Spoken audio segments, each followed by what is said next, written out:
Alright, so this is the second video on variations. Hopefully you watched the first one already. That way this one will make more sense because I'm not going to go through all the explanations that I did for what we're going to do here.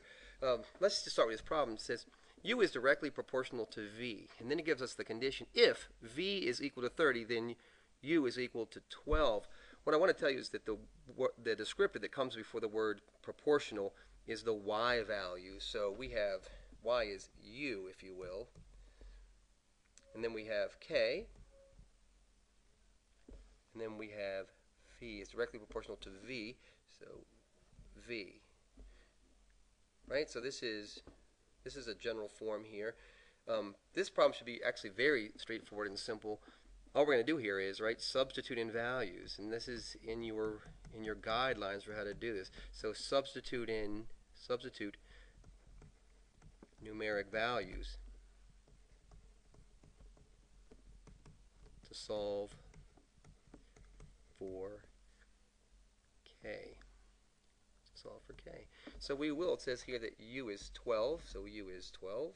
So 12 is equal to k. And it also says that v is 30. That bothers me the way that looks, so if you don't mind, I'll make this 12 equals 30k. It's all the same. Divide both sides by 30, right?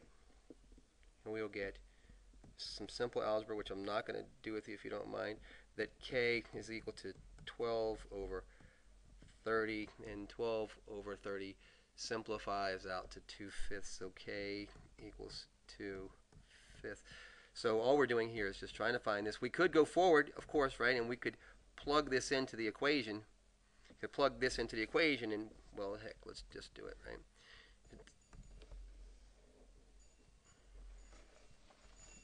It's not asking us to do this, but we could certainly do this, and we could say that u is equal to 2/5 v, and now we have an actual equation.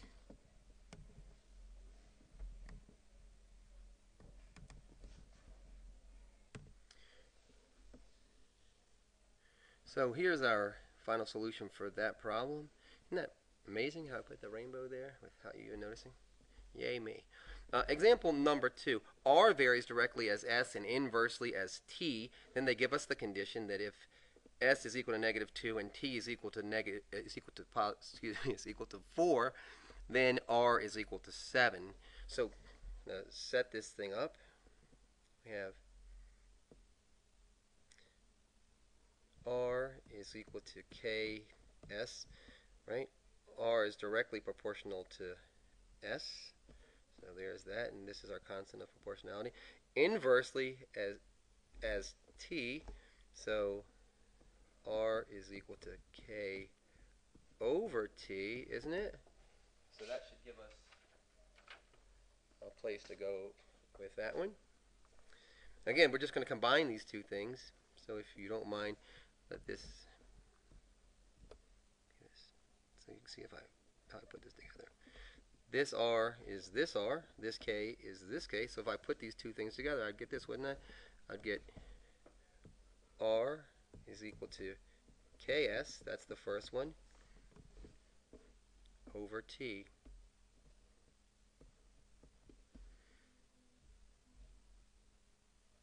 Right? And then we'll just take the numbers that they provide us and start filling them in, because what we want is, you want to find what is this value, what is this number. This is a constant value. This is not, k is not a variable. So if we just put in the information they give us, they say that 7 is r, is equal to k, s is equal to -2, so -2, over t, and t is equal to 4, isn't it? So we can just solve this. And get this. We can get 7 over 1, just so I can show you where this comes from. -2k. I'm just rearranging these over 4. Then all I'm going to do here is just cross multiply and get 28 equals -2k, and therefore k is equal to -14. Isn't that right? -14. So as you work through this process over and over again. It gets much easier. You just have to get used to the process. Okay, remember, this is a building block, right? This is so we need this value. We need this value desperately, so we can go back and satisfy this, because this k right here, is equal to negative 14. Negative 14. Sorry about that. K is equal to negative 14. We're looking for this k right here. Now we can fill this thing in. We go back and fill in the blanks, and we get r is equal to negative 14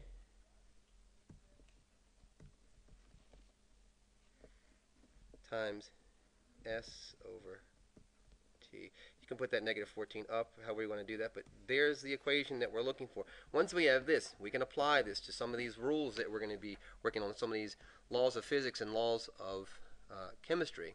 All right, let's move on to the last example, example number 3.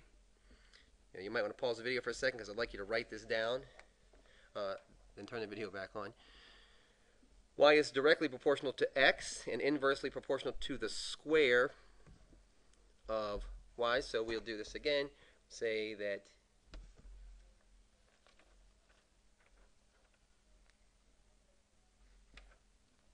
to the square of z. So we're going to set this problem up in the same way. We say it's directly proportional to x, so y is equal to k times x. There's our direct proportion. Our inverse proportion is that inversely proportional to the square of z, so y is equal to 1 over z squared, right? Z squared. It's not 1, it's k. I apologize. Remember again, what? This k, say it with me, this k is this k. So we can just rebuild this thing. Take the pieces, put it together, right? I'd love for this to work. Let me try this, just for fun. I could grab this whole thing, pick it up. It never works when I try that. Alright, no tears, it's alright. Okay. Think I can pick up this one? Yeah, watch this. It's not going to work. Okay, stop giving around. Sorry. It's so cool if it worked. Anyway, when I combine these two, all I'm going to do is what I was trying to do with the capture function, is say that y is equal to k x. That's this piece, isn't it? Remember, it's this over 1, so if I multiply, then at the bottom I'll get z squared. So we have both the variations captured in a combined equation, don't we? And now, of course, go back here and just kind of fill in the blanks, because what we want is we want to know what is the value of k, because we want this equation. So it says here, y is 16, doesn't it? So y is 16, so we get 16 is equal to k. It says that x is 4, right? X is 4, so x is 4.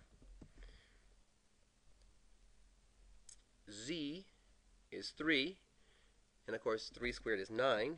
So far so good.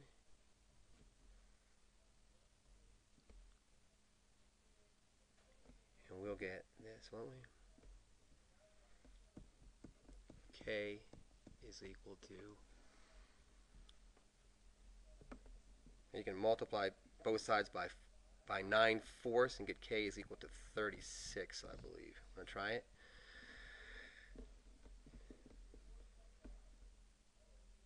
Nine-fourths,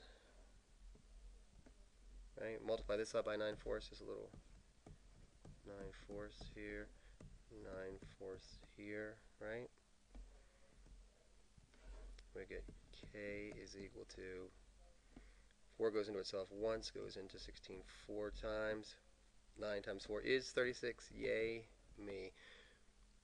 Right? Go back and fill in this blank. Right? And we have now y is equal to 36 x over z squared.